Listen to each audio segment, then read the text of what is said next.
رحمان بابا د عاشقانو حال بیانوي او خپل معشوق د مخاطب دی وای عاشقان دی په اور سوي دي کنه دي ستا د عشق په اور اولوي دي کنه دي. ای زما محبوبه تا خپل عاشقان د خپل مینې په لمبو باندې سوي دي او کنه دي سوي. مقصد دی چې خامخا دي سوي دي او ستا د عشق په اور اولوي دي کنه دي. ستا د عشق چې کوم اور دی د هغې په لمبو باندې د عاشقان سوځي او کنه سوځي.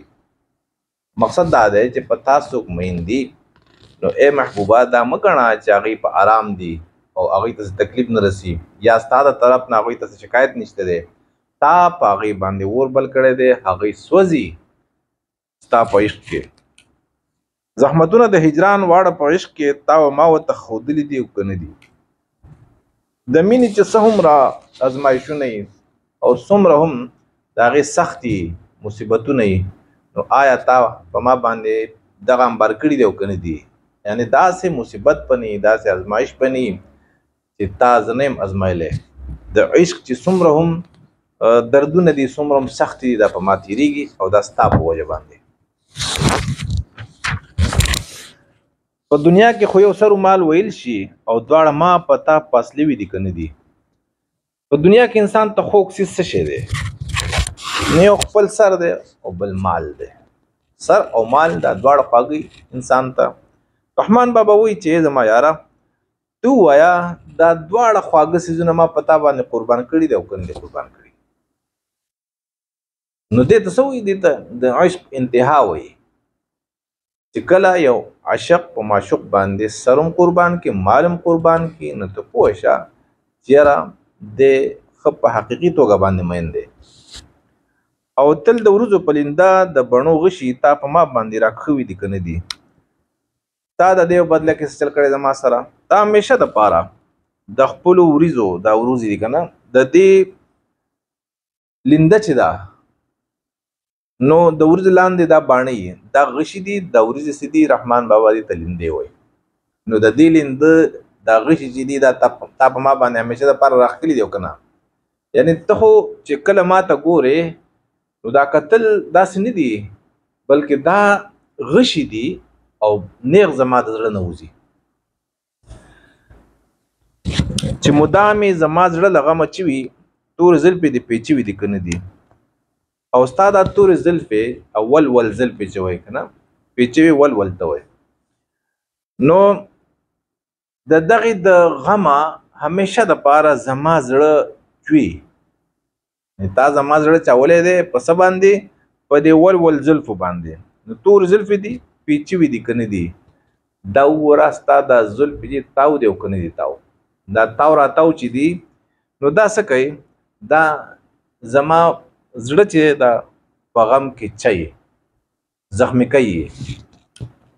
راشه وګوره احوال د عاشقانو مړه د عشق په شیرې کوي دي که نه دي؟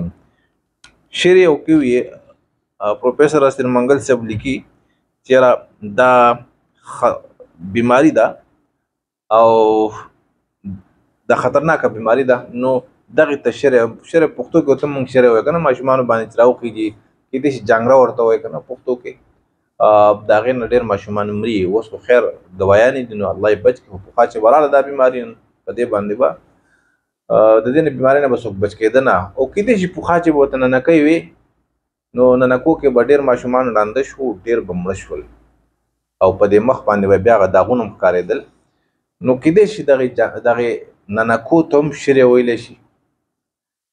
رحمان بابا هم دغه خبره کوي چې راشئ د عاشقانو حال چې دی وګورئ چې په مینه کې د دې څه حال دی.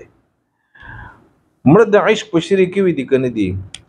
دې د مینې په هغې جانګړه باندې د مینې په هغې ننکو باندې دې مړه شوي دي او که نه دي؟ د الله او د الله د رسول صلی الله علیه وسلم مینه څه دومره آسان کار نه دی. دا نن چې موږ ځو او پیر ورته وایو او مولانا ورته وایو او ځو نظرانې ورکوو نو دوی خو 15 واړه ګوتې په غوړو کې دي. د دوی خو رنګونه داسې ته پوهې چېرته دوی غارمونه لیدلي غټې خېټې د غټ سره مخونه او د غټ سټونه. دوی خو د عشق په لاره اړو تېر شوي نه دي. د چا په زړه کې چې د الله او د الله د رسول صلی الله علیه وسلم سره مینه نو دی به مړی په ژوندوني به دی مړ وي دی به زیړ وي د سټ په دومره غټ نه لکه څنګه چې زمونږ د دې مولانو د پیرانو د سټونو غټ غټ دي مخونه تک سره دي د انګار په شان بلیږي دی هسې د عشق دعوه کوي عاشقان هغه عمري چا چې عشق کړی هغه ته پته وي که نه چې عشق څه شی دی نو رحمان بابا وایي چې راشه څوک چې مین دي د هغو حال وګوره نو دا چې پنځه واړه ګوتې په غوړو کې او دا سره سره مخونه چې بلیږي او دا غټې غټې خېټې دي او دا لوی لوی اوږده اوږده ګاډي دي او پای کې ګرځي او کله جاپان ته ځي او کله امریکې ته ځي او کله برطانیې ته ځي او په دې ملکونو ګرځي کله حج ته ځي کله عمرو ته ځي خپل ټکټ هم نه ورکوي او بیا د تبلیغ دا بزرګان په ټوله دنیا په اجتماعاتو ګرځي په کم ده کې بزنس کلاس کې او یو تن هم د خپل جیب نه 1 روپۍ هم نه خرڅ کوي او تش ځي ملکونو ته او بیا د وطنونو چې راځي ځان سره د کنټینر نه غټ غټ سامانونه او په ډالرو پیسې ځان سره راوړي نو دا مینان دي مینان داسي رحمان بابا وای نه اے عواما اے خلقا تاسو کو عاشقان پیژنئ چې په الله څوک مین دي د الله سره مینه څوک کوي دا چې تشه دعوه کوي او په مزو یې سر دی دا مینان نه دي دوی ته د پویو مجنونان وای دا د پویو مجنونان دي دا ټول زناور دي دین خو بغیر د زنا نه بل کار نه کیږي بغیر د کرپشن نه د دین بل کار نه کیږي د دې خو ټول لکه سر تر پای دی په کرپشن کې ککړ دي څوک په منی لاډرینګ کې د چا د سرو زرو کاروباري دا ټول پیران او دا ټول مولان چې تقریبا په مختلف ملکونو کې د ریون یو بزرګ دی او په بار ملکونو کې کاروبار دی یو نه تنه ډیرو د ته وایم دا یو د تماوي نو دا د خدای د پاره اے عواما اے خلقا الله لزه د الله سره مینه کوي د الله سره په مینه کې واسطه ماسته نه چلیږي براه راست مینه وکړه کو چې تاسو وایي چې فلانه د الله سره مینه کوي نو د فلانه د جون ګوره د طرز ژوندۍ ګوره چې څومره په شاهانه انداز کې د جون تیریږي چې څومره په شاهانه انداز کې د جون تیریږي نو دومره د الله نه لري دی دا تاسو چې وته مولانا صاحب وایي کنه تبلیغ دا مشهور مولا نوم به والو نو مولانا طارق جمیل لګنه نن شل کاله مخکې شل نه تقریبا 15 کاله وې کیږي او د دین مخکې دا کاروبار روانو چې د تبا د پاکستان حکومت 300 د حج خصوصي کوټه ورکولې حج خصوصي کوټه به تور کولې او د جنید جمشید سره هغه په جاز کې مړ دی داغه سره په پارټنرشپ باندې دی بس چل کو دی با هر میاش 15 ورځې په تبلیغ کې تیرولې بس ګرځې دبا یاره پر روانه میاش کې په مانسیره کې تشکیل له بل میاش کې چرته په کراچۍ کې دا به ګرځې د خواصو په مالدارو په علاقو باندې او سچل به کو دی به د 300 کسان د ځان سره پوره کول دغه تشکیل به کو زمون سره به حج لځي دغه د 300 کوټه چې دا 300 کسانو کوټه دا ول حکومت فری ورکړي و دی په 1 روپیم نه خرج کېدله او خرچه راتله په یو تن باندې 2 لک روپۍ دی واغستل 12 لک روپۍ پورا 12 لک نو خرچه 2 لک وا دی ته په یو تن کې 10 لک روپۍ بچ کې دي نو تو 10 لک ول په 300 کې ضرب ورکا چې څومره جوړې شوې او دا بزنس پس په کم دغه کې روانو په کوم جامه کې د تبلیغ په جامه کې روانو او بيد الله په لار کې روان دي مولانا صاحب راغله دنیا بلاړه غریبانان بلاړو د ناس ته ځای بوت نه ملاوي دو او د بلا بچي با ټول کال دغه سفر وکړلې پردی به خړلا او پردو گاډي کې بګرځې دو پردو گاډو کې پردو کورونی کې به دغه 15 ورځې تیرولې او دغه شپږ میاشتې به جوړې دي کنه د شپږ میاشتې کې باغه او کروڑه روپۍ وګټلې په مفتو کې او سیل به هم د حج وکړو نو دا خو ته یو ما څومره کرپشن دی مذهبي پاټو د ته ویم ټول سره پروت ته الحمدلله خو دا مې ته یو وي وس نن سبا چې داغه څومره کوټه ده تاسو حساب نشئ کولای عقل بن حیران شي چې نن سبا څومره داغه کاروبار دی او د حکومت نه څومره هغه ته نفي. دا نفي په کوم شکل کې دي؟ خلق وای دا د خدای پاک دا د الله عشق دی، په الله باندې د پیغمبر سره مینه ده. د پیغمبر سره چې مینه یې نو رحمان بابا سوی راشه وګوره احوال د عاشقانو مړه د عشق په شریک کوي دي کنه دي. د الله او د الله د رسول صلی الله علیه وسلم د مینې ور هغه دی او هغه شرع دی، هغه جنګره ده. دا چې په چا باندې ولګي دا نه کوي دي پریدي دي نه ژوند ته دې نه پریدي نه چې ته د ژوند نه مزې اخلې او ته بادشاه شي. ژوند دې په شاهانه انداز کې تیریږي او ټولې نخرې دې د نوابانو نه د بادشاهانو شي. تاسو وګورئ چې د کمې پارټۍ هم کم بزرګ دی کم قائد دی داغه طرز زندګۍ ته وګورئ چې داغه د ژوند طرز څنګه دی. نو بیا ورته ووایي د خو چېرته سخته لیدلې نه ده، د کور کې چېرته بجلي نه ځي، د چېرته لوږه نه لیدلې، د چېرته تنده نه ده برداشت کړې، ما په خیال رژیم نه نیسي دا خلقو. نو دا تاسو وپېژنئ.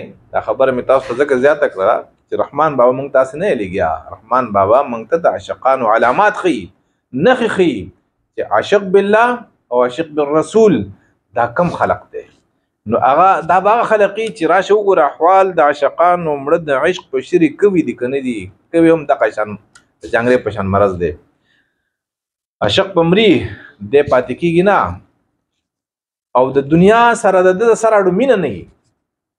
د ده زړه د انسانیت او د مخلوق په درد کې دردېږي او رابطه یې د الله سره وي.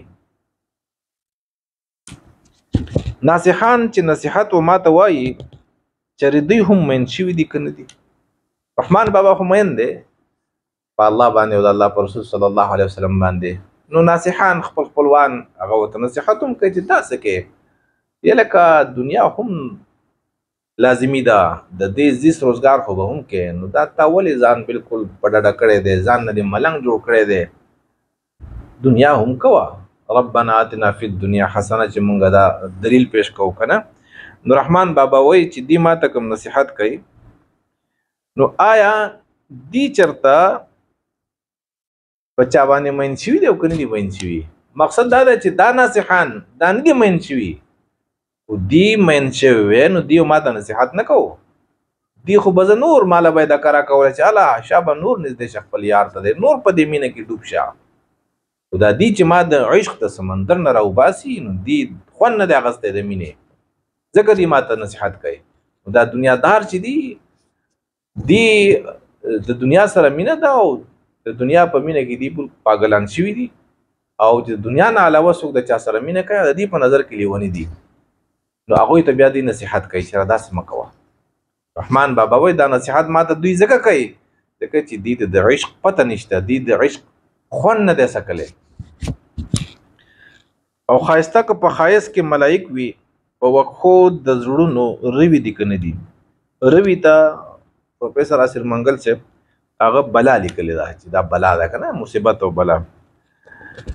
نو رحمان بابا وایي چې دا ښکلي چې دي دی کو په ښایست کې دومره ښایسته لکه څنګه چې فرشتې ښایسته وي. ښایسته خو ښکلي که نه نو په ښایست کې کو دې فرشتې هم شي خو د دې بل اړخ څنګه دی؟ یعنی رحمان بابا د ښایستو دو اړخونه ښیي، د ښایستو دو اړخونه ښیي. یو د ښایست اړخ یې ښیي چې ښایست ول الله دومره ورکړی دی لکه د فرشتو په شان بالکل په ښایست کې څه چوکس نشته. خو د دې رویې د خپلو عاشقانو سره څنګه دي؟ نو په وقفو د زړونو روي دي که نه دي؟ دی د خلقو نه یعنی د خپلو مینانو نه زړونه چې وباسي نو داسې وباسي لکه د بلا په شان، لکه څنګه چې شر مخ راشي او زمری راشي او په بیزه باندې حمله وکړي او وی خوري. دغه رنګې دا ښایسته دي دا ښکلي دي چې په ښایست او په ساخت فرشتو په شان دي خو نه د مین سره رویه څه ده زړونه ترې وباسي وړي ترې د څه په شان د بلا په شان. او بلبلان پسې نارې وهي رحمانه د بهار ګلونه نوي دي که نه دي. رحمان بابا وایي چې بلبلان چې دي نو دا خو د ګلونو په سيناري وای کنه. اوس پرلې چې راغله دي نو دغه ګلونه هغه تازه دي او کنه مړاوي شي دي. چې بلبلان په سيناري وهي نو خامخا د ګلونه به تازه وي او د عشق د ګلستان ګلونه چې دا چرته مړاوي کیږي نه. لکه څرنګه چې د عشق بوستاني ګلستاني او دغه د خسته خسته ګلونه په رنگ باندې ښکلي ښکاري خو خوی ولا څنګه ور کړی دی د بلبل نه د بوران زړونه وباسي د بلا پشان او ترس پې نه کوي نو دغه رنګې دی دا بوستان د همیشه دپاره آباد وي. عشق دا چرته زړیږي نه. نو زما عزتمندو دا د رحمان بابا کلام و چې ستاسو خوښۍ نور ته ورسوي.